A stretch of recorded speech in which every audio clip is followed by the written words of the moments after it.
امریکہ میں برسر اقتدار آنے کے بعد جو بائیڈن انتظامیہ نے جس سنگ دلانہ طریقے سے پی ٹی آئی حکومت کو فارغ کیا ہے، اس کے بعد وزیر اعظم عمران خان نے یہی مناسب سمجھا کہ وہ چین اور روس سے خارجہ تعلقات بڑھانے کی کوشش کریں تاکہ امریکہ کی کمی دور کی جا سکے۔ اسی لیے چین کے دورے کے بعد اب وہ روس کے دورے پر روانہ ہو گئے ہیں۔ تاہم اسلام آباد میں سفارتی حلقوں کا کہنا ہے کہ روس اور چین کسی بھی صورت پاکستان کے لیے امریکہ کا متبادل ثابت نہیں ہو سکتے، لہٰذا وزیر اعظم کے دوروں سے کوئی خاص امید نہیں باندھنی چاہیے۔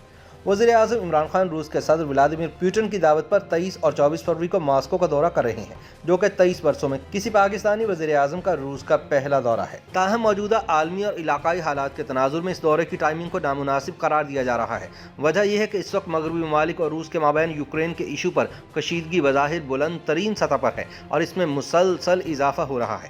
دوسری جانب پاکستانی اپوزیشن جماعتوں کی جانب سے وزیر اعظم کے خلاف تحریک عدم اعتماد لانے کے اعلان کے بعد اندرون ملک بھی سیاسی حالات کشیدہ ہیں۔ یوں یہ دورہ غیر معمولی حالات میں ہو رہا ہے۔ سیاسی تجزیہ کاروں کا کہنا ہے کہ بظاہر وزیر اعظم عمران خان کے اس دورے سے پاکستان کو کوئی فائدہ حاصل ہونے والا نہیں ہے، سوائے اس کے کہ امریکہ کو معلوم ہو جائے گا کہ اسلام آباد کے پاس دوسرے آپشنز بھی موجود ہیں۔ تاہم یہ حقیقت بھی پیش نظر رکھنی چاہیے کہ امریکہ کو دنیا کی سب سے بڑی سپر پاور کے علاوہ ایک بڑا جمہوری ملک بھی سمجھا جاتا ہے، جبکہ صدر ولادیمیر پوٹن بھی عمران خان کی طرح ایک مطلق العنان حکمران سمجھے جاتے ہیں۔ سیاسی تجزیہ کار کہتے ہیں کہ روس اور امریکہ دونوں ہی دنیا کے نہایت طاقتور ممالک ہیں۔ سر جنگ کے ایام میں دونوں کا پلڑا برابر رہا، تب پاکستان کا وزن امریکی پلڑے میں رہا، جس کی وجہ سے اسے کئی نقصانات بھی اٹھانا پڑے۔ امریکہ کی جانب پاکستان کے واضح جھکاؤ کا فائدہ بھارت نے اٹھایا۔ روس اور بھارت نے ایک دوسرے کا ہاتھ تھام کر متحدہ پاکستان کو شکست و ریخت سے دوچار کر دیا۔ کہا جاتا ہے کہ پاکستان کے دو لخ کرنے میں روس اور بھارت کا یکساں کردار تھا۔ یہ بھی کہا جاتا ہے کہ اگر تشکیل پاکستان کے فوراً بعد پہلے وزیر اعظم لیاقت علی خان ماسکو کا دورہ کرنے کے بجائے واشنگٹن نہ جاتے تو بعد ازاں روسیوں کا پاکستان کے خلاف رویہ اس قدر معاندانہ کبھی نہ ہوتا۔ اگر بریگیڈیئر ریٹائرڈ اے آئی ترمزی کی مشہور کتاب پروفائلز آف انٹیلیجنس پڑھی جائے تو پتہ چلتا ہے کہ سر جنگ کے ایام میں اسلام آباد میں روسی خفیہ ایجنسیاں پاکستان کے خلاف کیا گل کھلاتی رہی ہیں۔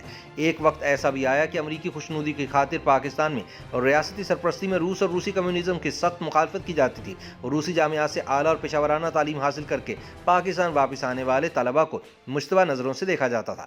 تاہم جس امریکہ کی خاطر پاکستان نے یہ سب کچھ کیا، وہ افغانستان سے اتحادی فوجوں کے انخلاء کے بعد اسلام آباد سے دوری اختیار کر چکا ہے۔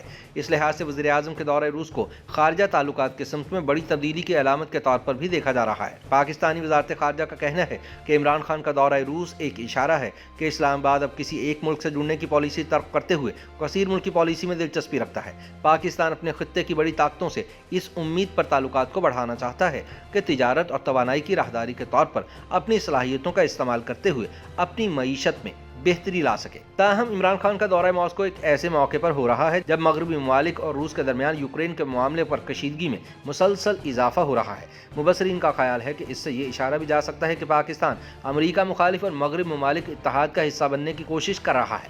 دوسری جانب پاکستان کے یوکرین کے ساتھ بھی اچھے تعلقات ہیں اور اس دورے کے باعث پاکستان اور یوکرین کے باہمی تعلقات کو بھی دھچکا پہنچ سکتا ہے۔ اسلام آباد انسٹی ٹیوٹ آف اسٹریٹجک اسٹڈی سے منسلک روسی امور کے ماہر تیمور خان کا ماننا ہے کہ پاکستان نے اس دورے کے اعلان سے قبل ضرور اپنے اتحادیوں کو اعتماد میں لیا ہوگا۔ وہ کہتے ہیں کہ لیکن پھر بھی یہ دورہ خاصے نازک وقت میں کیا جا رہا ہے جب روس کی تمام تر توجہ اور وسائل یوکرین کے تنازع پر مرکوز ہیں۔ یہ اس دورے کے لیے کوئی بہترین وقت تو نہیں ہے اور اس کے باعث پاکستان کو جتنی میڈیا کی توجہ کی توقع ہے وہ انہیں نہیں مل پائے گی۔ ان کا کہنا تھا کہ حالانکہ یہ دورہ یہ ثابت کرتا ہے کہ پاکستان اپنی خارجہ پالیسی میں تنوع لانے کی کوشش کر رہا ہے اور وہ کسی ایک کیمپ کی حمایت نہیں کرنا چاہتا، جیسے ماضی میں دیکھنے میں آیا ہے۔ اس دورے کی ٹائمنگ ایسی ہے کہ اس سے ممکنہ طور پر غلط اشارے بھی جا سکتے ہیں۔ دوسری جانب سیاسی تجزیہ کار پروفیسر ڈاکٹر حسن عسکری رضوی کے مطابق پاکستان اور روس کے مابین تعاون کبھی اس درجے کا نہیں ہوگا جو پاکستان کا امریکہ اور چین کے ساتھ ہے، لیکن اس کے باوجود وزیر اعظم کا روس کا دورہ تعلقات میں بہتری کے عمل کو شروع کرنے میں اہم کردار ادا کر سکتا ہے۔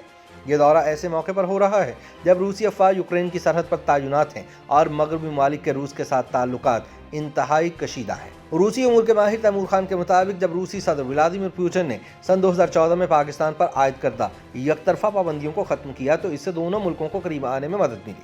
ماضی کے حریفوں نے ایک دفاعی معاہدے پر دستخط کیے جس کے بعد روس نے 4 روسی ساختہ Mi-35M جنگی ہیلی کاپٹر پاکستان کو فروخت کرنے کا معاہدہ کیا۔ اس کے بعد دونوں ملکوں کے درمیان دفاعی تعاون میں اضافہ ہوا ہے۔ تیمور خان سمجھتے ہیں کہ پاکستان روس اور چین کے مابین ایک پل کا کردار ادا کر سکتا ہے۔ سن 2018 میں پاکستان اور روس کے مابین مشترکہ فوجی مشاورتی کمیٹی کا قیام بھی عمل میں لایا گیا تھا، جس کے تحت پہلی بار پاکستان کے فوجی افسران کی روس میں فوجی تربیت کے دروازے کھلے تھے۔ دونوں ملکوں نے انسداد دہشت گردی کے حوالے سے کئی مشترکہ مشقیں کی ہیں، جن میں پاک فوج کے اسپیشل سروسز گروپ نے حصہ لیا ہے۔ روس کی بیرونی انٹیلیجنس ایجنسی کے سربراہ نے چند ماہ پہلے خطے کے ممالک کے انٹیلیجنس سربراہان کے اجلاس میں شرکت کے لیے پاکستان کا دورہ بھی کیا تھا۔ اب جب امریکہ کی جانب سے پاکستان کی امداد میں کمی ہو رہی ہے تو ماہرین سمجھتے ہیں کہ مستقبل میں پاکستان روس سے اسلحہ خرید سکتا ہے، جو امریکہ کے مقابلے میں سستا اور معیار میں چینی اسلحے سے بہتر ہے۔